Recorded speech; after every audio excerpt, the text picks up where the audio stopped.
I'm Jit, and this is Jay. And together we push play. Well, today we are doing a Mr. Ballen's video titled Top 3 Scariest Forest Encounters. We are a reaction channel, so we will be reacting to his video. If you want to see the original video with no interruptions, please go down in the description below, watch the original video, and then come back and watch our reactions. Also, make sure you give Mr. Ballen's video a thumbs up, just like ours. And if you are enjoying our content and you come back for some more, please just hit that subscribe button. It helps our channel grow and helps us make more content for you guys. So, let's get started. I read a lot of scary stories, but today's top story legitimately freaked me out. But before I get into today's stories, if you're a fan of the strange, dark, and mysterious delivered in story format, then you've come to the right channel because that's all we do, and we upload 3, 4, even 5 times every week. So if that's of interest to you, please invite the like button to come out to dinner with you to a very fancy restaurant, order a ton of food, wolf it down, and before the check arrives, say you need to go to the bathroom, but just leave the restaurant. Also, please subscribe to this channel and turn on all notifications so you don't miss any of our weekly uploads. All right, let's get into today's stories.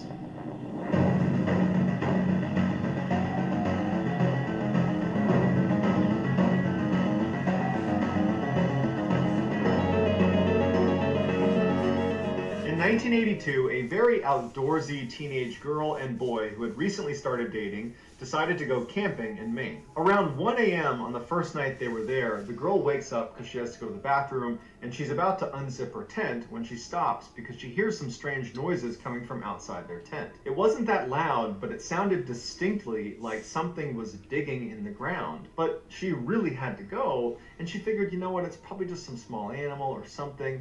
And so she begins to unzip the tent, and there's a little bit of moonlight that night, and there was a clearing outside of their tent. So the moonlight's pouring through, so she has plenty of illumination. And so she looks through this tiny hole, and she can't believe what she sees. It is a grown woman squatting down about 2 or 3 feet away from their tent. Her back is to them, so she can't see that she's looking through the tent, and she's feverishly digging into the ground in front of her. The girl literally falls backwards into her tent. She's so startled by what she sees, and she lands on her boyfriend, who immediately gets up, and he's like, "What's going on?" And she goes, "Shh," and she points at the little hole where she had unzipped the tent, and she goes, "Look." The boy is confused, but he can tell his girlfriend is very serious, so he sits up quietly and he looks through the little opening in the door and he sees the digging woman. The boy recoils and looks at his girlfriend and he's like, "What is going on?" The old lady had to poop, y'all. She just wanted to cover it up. That's what it was. Bury in the woods. She gonna bury it. That's kind of weird. Like, I don't know what I'd do if I ever seen something like that. Like, Yeah, I'd be expecting like some animal, like a raccoon or something, but when we go camping and stuff, we're protected. We're well protected. Just so y'all know. But anyways, yeah, she's just digging a hole to cover that up. Okay. Going on out there? He takes a flashlight and she's telling him, "Don't do it." And he opens up the tent a little bit more and he aims his flashlight directly on this woman. And this gets her attention and she stops digging and she stands up slowly and she turns around and faces them and she's got no expression. She's not giving them any indication why she's there. She's not acting aggressive. She's not acting scared. She got caught. She wanted to go over to that campsite and take a poop. And now that she's caught, she's got no expression, no nothing. She's just like, "Did they see me?" Mm-hmm. Everybody's done that before when you've done something and you just stand there like, "Nobody saw that. Nobody saw that." That's what you keep telling yourself in your head. Everybody sees it. Yeah. She's just completely neutral. And she stands there staring at them for quite a while before turning around and just walking away from their campsite. And after a little while, when they were pretty certain she was gone, they open their tent all the way, they go outside, they kind of scan around with their flashlights, and she's nowhere to be found, and they go to where she was digging, and it's just this weird 4-inch deep hole in the ground. There's no rhyme or reason to why she was doing that. And so after sitting there wondering what they should do... Wait a minute, Mr. Ballen, there was some reason behind that. She might have been getting roots or something. How do you know she wanted to try and get some food? Could have been. I mean, I'm sorry, I'm open to everything. I mean, I know. She foraged for stuff. She might have been hungry. Yeah, true. And since they didn't have a light on in the tent, he had to turn one on. She might not have seen their tent. Exactly. She might have been at another campsite and, like I said, had to come over and take care of business. Because some places, they don't have, like, porta johns or restrooms at campgrounds. So it might be, yeah, I'm just being reasonable here. Pretty sure there might be, yeah. But yeah, she walked away. Some kind of explanation for this. Yeah. Being Mr. Ballen, of course. We're going to be shocked here in just a second, probably. Obviously. All right. They settled on, well, tomorrow we'll tell the park rangers that she was here and maybe they'll do something about it. And so, feeling pretty confident that this woman's not going to come back, they both go back into the tent, they zip it shut, they get in their sleeping bags, and they're about to go to sleep when they hear someone running towards their campsite. And they know it's this woman. They immediately unzip the tent and they look out, and now the woman's not digging anymore. She's rummaging through some of their stuff that's outside of their tent. And the way she's doing it, they described as monkey-like. She'd pick something up, look at it, and throw it over her head. She'd pick the next thing up, throw it over her head, back and forth, just throwing things behind her. And so the boy gets out and he shines a light on her and goes, "You need to leave." And she doesn't react. She just keeps flipping through all their stuff until he gets pretty forceful and says, "You need to leave right now." And at that point, she kind of stops and looks at him like, "Huh, what are you doing here?" And then she gets up, She's a wild woman. She's a mountain woman. They do exist. They do exist. Especially in the Appalachian Mountains. There are people up there that really, as much as people don't want to believe this, like, there's some towns that just now got internet access up there. Some still don't have. Yeah, and like there's some people up there that are really, really sheltered. Oh yeah. So yeah, let's see. Turns around and walks away. Now the couple really doesn't know what to do because she's clearly willing to come back after being confronted. But they stayed outside their tent for about 15 more minutes, shining their light and making lots of noise and treating her like she's an animal, and they're just trying to scare her away from the campsite.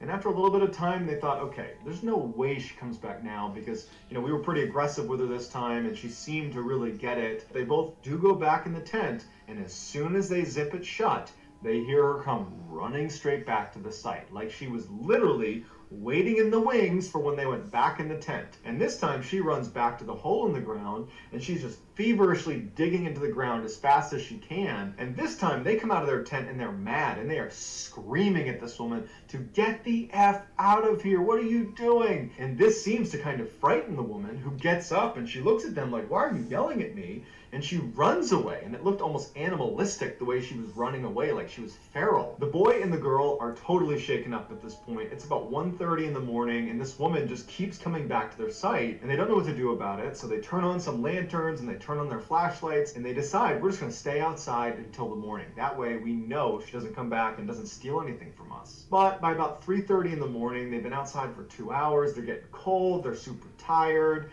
the woman's nowhere to be found. And so they finally say, "You want to go back in and get some sleep? I think this time she's really gone." They get back in their sleeping bags and they go to sleep. They don't hear her again. The next morning when they get up and they unzip their tent, they look outside and all of their stuff has been thrown all over the campsite. And the hole in the ground that the woman had dug that was previously about 4 or 6 inches deep is now well over a foot deep. And they realize this woman must have been lurking in the shadows in the woods, watching them from 1:30 to 3:30 in the morning. That whole time they were out there kind of warding her off.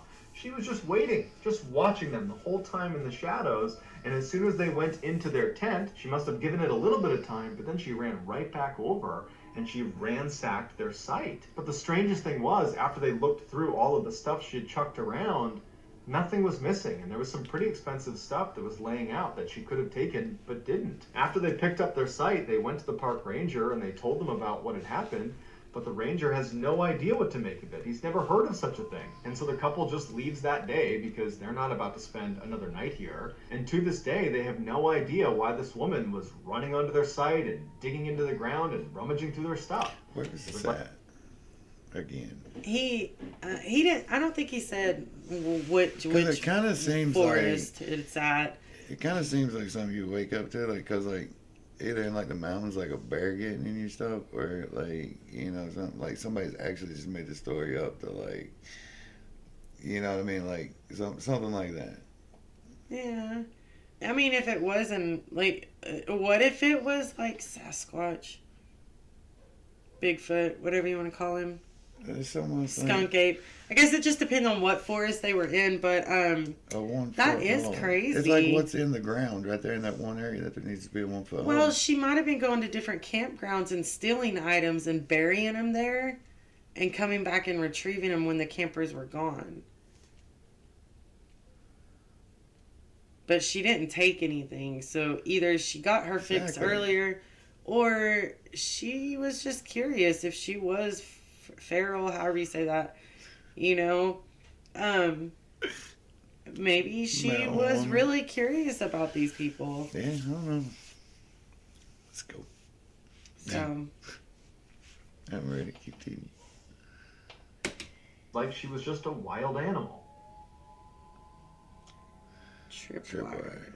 In 2015, an experienced outdoorsman named Bob, along with his wife, his young daughter, and their 2 German shepherds, decided to go camping in a remote part of northern Oregon. When they arrived at the site, Bob began setting up the big family tent for everyone to sleep in, and his daughter said, "Hey, do you mind if I sleep in the spare 2-man tent that we always bring with us?" Bob and his wife deliberated for a minute, but said, "You know what, that's fine, but you gotta bring guts."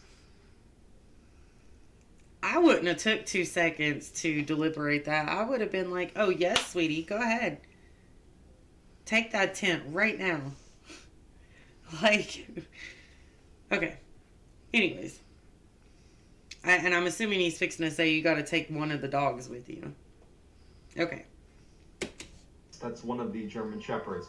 Guts needs to sleep with you because he's going to be your protection. So that night, after some s'mores around a campfire, Bob's daughter, along with Guts, retreat to their 2-man tent, and Bob, his wife, and Leah, the other dog, retreat to their tent. That night, Bob wakes up suddenly to what sounds like footsteps outside of his tent. And he looks to his side, and his wife is still in the tent with him, and so is Leah, the other dog. And he listens really closely, and he can hear his daughter is snoring, and he can hear the sound of Guts breathing. So his whole family is accounted for, but he still hears these footsteps. And they don't sound like light little scampering sounds like you might expect from a squirrel or some small critter. They sound heavy, like a big creature is roaming around their campsite. But Bob's dogs are really keyed in to protecting their family, and since Guts and Leah are not up going crazy about whatever's out there, he figures, you know what, it's gotta be an elk or something, and it's not gonna do anything to us, so Bob ultimately just goes back to sleep. The next morning, Bob gets up, and everybody's just fine. There's no sign of any intruders in their campsite, and so that only confirms to him that, yep, it was just some harmless animal kind of walking around the wilderness, because we're in a pretty remote area. That morning, they decide to go for a walk down the road that was right next to their campsite. And so they take the dogs, they start walking, and they make it a couple hundred feet down this road when all of a sudden Guts sees something or hears something and takes off sprinting down the road and turns down this little access road that branches off of the road they're on into the woods. And Bob is thinking, oh no, there's a campsite down there, and this big German shepherd's going to bound up on them, and something bad's going to happen. And so Bob, his heart's racing, he starts taking off after Guts. He goes down the access road, and he finds Guts stopped right outside of a campsite. But there doesn't appear to be anybody in the campsite. But there's a tent, there's a cooler, there's a table, there's all the things you would expect at a campsite, just no people. So Bob runs up and he grabs Guts and he yells out reflexively, "Hey, I'm really sorry, he's totally harmless. I don't know what he saw. Hey, we're leaving." But then before he leaves, he realizes on the tent there's this big scratch through it, like it's been cut open. And curiosity gets the better of him. And so he kind of walks up, keeping an eye out in case he's wrong and there are people still here. But as he gets closer, he realizes there's definitely no one here. This site is abandoned. Because he's looking around and all of their stuff has just been ransacked. There's scratch marks on everything, like animals have clearly come through here. And Bob, who is an avid outdoorsman, he knows how much some of their equipment cost. And he's thinking, why would anyone abandon this really expensive tent or this really expensive cooler? And as he's thinking about that, he turns and he sees there's a propane tank, a solid metal propane tank that has been completely flattened. But there's no tree that... Whoa. A propane tank, completely. He said the big propane tank, not like the little green ones. Like he said, a big propane tank, completely flattened. think. That's insane. Unless like a car ran over it. Was there any vehicles? Like, I mean, He said something like heavy footsteps. but even then, like, those things, that's crazy. Yeah, okay. God, how you gonna do that? Even a What are car they gonna that would say? damage your car. They're near that mine with giants. There you go. I don't know how many of you guys know about that, but like there's this mine in, was it Nevada or somewhere like that. somewhere where they believe giants used to live. So it's They used to eat Indians and stuff. Yeah, it was crazy. But anyways, okay. That's fallen nearby. There's no source. There's no way that could have been flattened. So he's definitely unsettled by this, but ultimately he decides, you know what? I'm going to take my family, go back to my campsite. I'll just call the park rangers. They can come down here and they can figure out what this is. Later that afternoon, Bob and his family are back at their campsite just a couple 100 feet away from this abandoned campsite. And at one point, his wife gets up to go use the bathroom. She walks about 70 feet away behind a tree and she squats down. And then all of a sudden, she gets up and starts running back towards camp. And Bob sees this. He turns and sees her running towards him. At the same time, Guts gets up and starts sprinting towards her. And so Bob's thinking, what the heck is going on? Bob turns to his daughter and says, stay right here with Leah. And Bob gets up and starts running towards his wife. And Guts, at this point, has run to his wife and past his wife. Guts has run way into the woods. And as Bob is running up to his wife, he's like, what's going on? Why are you running? What's going on? And she says, I don't know. I just had this horrible feeling someone was watching me. And when I turned, I already saw Guts running towards me and it scared me. And so that's why I'm here. And he's like, look, go with our daughter and with Leah. I'm going to see what's going on. And so his wife leaves and Bob draws his pistol and he starts. Would have never left the family. Why'd he leave the family? Why'd he split up? That dog's okay. If not, so long, fella. I'm sorry, you know what I mean? Like, there's certain things you can do that's not stupid. That's not a smart thing to do. Leave your family vulnerable while you go. Like, Yeah, and he had a safety pistol and on him. numbers. I mean, come on. Yeah, I think I would have called Depending out the on dog. what kind But of pistol it was, though. I mean, you can hurt yourself worse with that in these woods than if you just left the situation alone sometimes. yeah, she went out there to do business and just had that feeling somebody was watching her. I hate that feeling, you guys. Oh. I hated that feeling. Like, oh, just getting chills thinking about it. Okay, so he's got his pistol drawn and he's, I guess, going towards the dog that ran away. All right. Walking out towards where Guts has now stopped. Hair raised, growling, it's yapping and barking at something in front of it. And Bob's looking and he can't see anything. And finally, after not being able to figure out what the heck is going on, he just takes Guts and goes back to his campsite. When Bob got back to his campsite, he wanted to leave. And his wife wanted to leave. His daughter didn't really know what was going on, but the attitude was, we want to leave. However, it was getting late and they had a bunch of stuff they would need to pack up. And it was going to be a real ordeal trying to do that, especially without any light. So they decide, okay, we'll stay one more day and we're going to leave first thing in the morning. In Bob's head, he's thinking, okay, I heard weird footsteps outside. You know, we have this abandoned campsite nearby that's been thrashed up in the flattened propane tank. And now my wife is running away from something and Guts is seeing strange things in the woods. Like, there's a lot of weird stuff going on. And he decides he's going to set up a tripwire all the way around his campsite using a rope tied at about 8 inches off the ground, where along the rope would be little pieces of metal that would clang together. So if anything touched the rope, it would make the metallic clinking sound, then it would alert Bob that someone's here. And so Bob goes over to the edge of the site where there's an obvious starting point for this tripwire, and he bends down to tie the rope, and he realizes, oh my God, someone's already done this. There is another tripwire that's already been built around the outside of our campsite. It's just been cut, it's been broken. Like, it doesn't work, but it's here. Someone else who was at this campsite felt concerned enough about whatever was in the woods that they already had this idea. Bob didn't even touch Bigfoot. That's crazy that he noticed someone else already did the tripwire thing. But, I mean, you do what you feel you need to do to keep yourself protected. So. Mm-hmm. Tie his perimeter. He just drew his gun, told his family, get in the truck, and he stayed up all night protecting his family in the truck. As soon as the sun came up, they packed up and they got the heck out of there. Bob is convinced that there is something out there in the woods in northern Oregon that was walking around their campsite at night, that's scaring their dogs, that's stalking them basically and watching them from a distance. And probably what is out in the woods is the same thing that caused the previous group to set up their own tripwire. And it's also probably the reason the other campers at the other campsite were willing to abandon their nice equipment to get the heck out of there, because they are not messing with whatever the heck is out in those woods. I was wondering, like, if the other campers came up missing, or if they had just left their stuff. I was wondering what the park rangers found out, but I guess we'll never know. Probably just abandoned it. Yeah, maybe those giants went from Nevada they migrated to Oregon. I think somebody just freaked out and got the hell out of there. It's possible. Especially if they were young. But I wonder what crushed that propane tank down. Like, that's crazy. Conspiracy. Totally crazy. Okay. Yes, let's go. Number 1, the witch.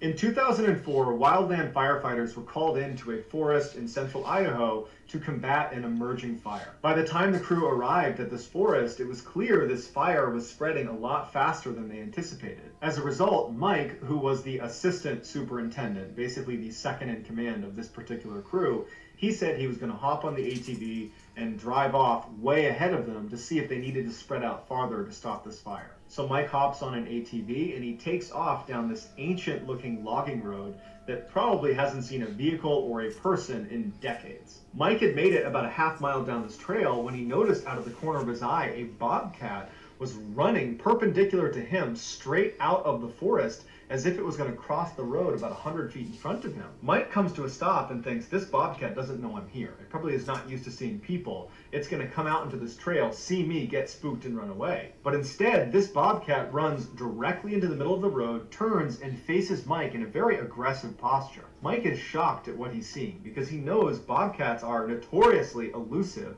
and they're nocturnal. So for this thing to be out in the daytime and to be intentionally blocking his path and standing there aggressively like it's going to attack him was so out of the ordinary. So the two of them are just... It really is, because they're usually like, Yeah, you don't see them during the day, really. Usually at night when you're camping on like a creek or around hills. And when I see bobcats are beautiful. But there's a forest fire going on. And it's crazy. But maybe maybe you hear them stories of them animals who want to protect humans. So they do like crazy things that you think they're being aggressive, but really they're trying to save your life. So I don't know. But yeah, that would freak me out if one was looking at me aggressively, just stopped in the middle of the road. Oh yeah, those things are bigger than they look too. Okay. Especially when we get up close. Mm-hmm. Let's go. Just looking at each other, not moving for about 10 seconds, until this bobcat opens its mouth and then begins screaming like a person. It did not seem like the right sound for what he was looking at. He said more than scary, it was just intensely weird. And just as quickly as this bobcat has arrived, it stops screaming, turns and runs to a tree, sprints up the tree and climbs onto this branch that happens to be perched right over the trail he's on. And Mike's looking up at this bobcat that's right over this trail, and he knows if I'm going to continue going down this trail, I have to go under this screaming bobcat. Although totally freaked out, he knew he needed to keep going down this trail, and he's thinking to himself, you know what, this bobcat is probably just scared of me, and that was its reaction, as bizarre as it was. And so he throws his ATV in gear, and he starts slowly moving down the trail, the whole time keeping his eye on the bobcat, making sure it doesn't show any sign like it's going to leap off onto him. And as he got closer and closer, he just gunned it and sped underneath the branch, and luckily it didn't jump down on him. And as he got a little bit farther away, he turned up to look, and the bobcat had turned around and was still watching him very intently sitting on this branch. Mike makes it about another half mile down the road before he sees something else that's very strange. he sees a cabin. It's this little tiny cabin that's tucked away in the woods, and he's thinking to himself, I'm on federal land. There aren't supposed to be any private structures here. And he figures, even if this is illegal, I do need to stop and make sure no one's in there because there's this huge fire coming this way. And so he parks his ATV and he starts walking off the trail towards this cabin. And as he gets closer, he can tell it's not only a very old cabin, but it's almost certainly abandoned because he can see all these slats that have been put over all of the windows, like it's been boarded up. But when he got up close, he noticed something strange. The door itself into this cabin was not boarded up, and the doorknob was missing, and in its place was this shiny silver chain link that was thread through the opening where there should have been a doorknob around a wooden post that was right outside the door. Basically a makeshift lock because there was no doorknob to it. And he's thinking how weird it is that in the middle of this forest, on an old ancient logging road that clearly no one goes down, where bobcats are running around freely, that there would be this new chain here, which indicates someone must have been here recently. And so he bends down to look through the space that was still there from where the doorknob should have been, and he looks inside, and he can't really see anything. And so he takes his flashlight and he shines it in, and he can't believe what he's looking at. There's all this furniture inside this tiny little cabin in the middle of nowhere, and it's all upside down. And he's just totally creeped out. So he puts his flashlight away and kind of backs up, and he starts walking back towards the road, and he can't help it, but the whole time he's looking over his shoulder back at the cabin, like someone's gonna emerge from outside of this cabin. He gets to the road, and by the time he's there, he's running. He jumps on his ATV, he whips it around, and he starts blazing back up the logging road back towards his crew. And when he turns the corner to where that bobcat was, he sees there is now a Native American woman standing in the middle of the path. She's wearing this tattered white nightgown, she's barefoot, and she's standing in the same spot he saw that bobcat. And she's looking at him as if she's expecting him, like she's been tipped off that he's going to be here. And he stops about 100 feet away from her. That's creepy. Skinwalker. Creepy. I don't know. I wouldn't know what to do. I mean, it come back where the bobcat was. Now there's this woman standing there. Was that a bobcat, or was that one of them the humans that like transform? Yeah, what do they call them things?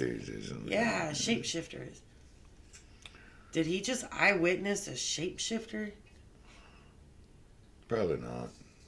I don't know. Ooh. It's probably just a crazy, Indian lady out there doing her rituals and stuff. She might be into that kind of thing. She's out there having a good time. He's out there having a good time. He's making a bunch of noise. She likes the quiet. So she's like, hey, bro, that's mine. Oh. Okay. I don't know. Let's find out. And now he's officially freaked out. He's still looking over his shoulder towards that cabin because now everything is just totally weird to him. And before he has a chance to do anything, this woman lets out a scream, a blood-curdling scream that is identical to the bobcat's scream. And so Mike is totally unnerved by this. Everything about this day has really gone sideways as this woman is screaming at the top of her lungs, and then suddenly she stops. Mike's still just standing there like, what's going on?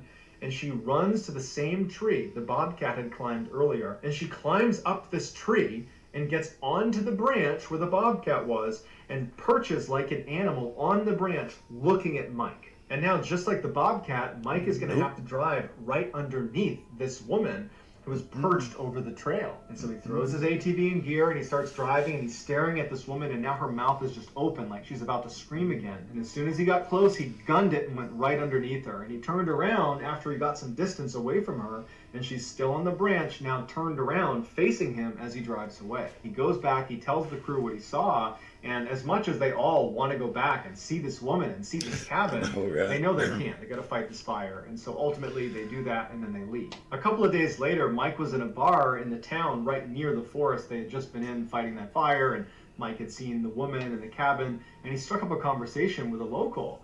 And he said, hey, do you know of any buildings that are in that section of the forest? And the guy kind of laughed, and he was like, the only building I ever heard of out there was apparently some cabin where some crazy lady thought of herself as a witch, and she apparently had a bobcat for a pet. And so we as kids were just told to stay away from there. So besides that, I don't know. So that's going to do it, guys. Let me know in the comments what you thought of today's stories, and I will pin the best comment at the top of the comments section. If you enjoyed today's story and you haven't done this already, please invite the like button to come out to dinner with you at a very expensive restaurant Eat a ton of food, but before the bill gets there, say you're going to the bathroom and just leave the restaurant. Also, please subscribe to this channel and turn on all notifications so you don't miss any of our weekly uploads. If you want to get in touch... Wow, okay. So maybe they witnessed a shapeshifter. Maybe it wasn't a crazy lady with a bobcat pet. I'm still going to go with the crazy lady with the bobcat pet. Because it makes the most sense right now. To me. Yeah, I mean, it's comprehensible. But I don't know. My imagination's going other places, so... But anyways, like, that was cool. Like, that was a unique story. I'm still fiberglassed, or is that... I don't even know if that's the right word. Fiberglassed. I'm still, like... Flabbergasted. Oh my gosh, I can't think of the word, but, like, that propane tank. What kind of thing would have to, like, pancake one of those? I think that part was added to the story, honestly. You think so? Yeah. I don't know. Like, that blows my mind. Like, thinking of what it have taken to flatten one of those. But anyways, those are awesome stories, you guys. Yeah. And if you like our reactions to these videos and you want to see more and be notified when we put more videos out, give us a thumbs up, leave a comment down below, and hit that subscribe button and the notification bell, of course. That way you can help our channel grow and we can continue doing more videos like this for you guys. But until next time, y'all, bye.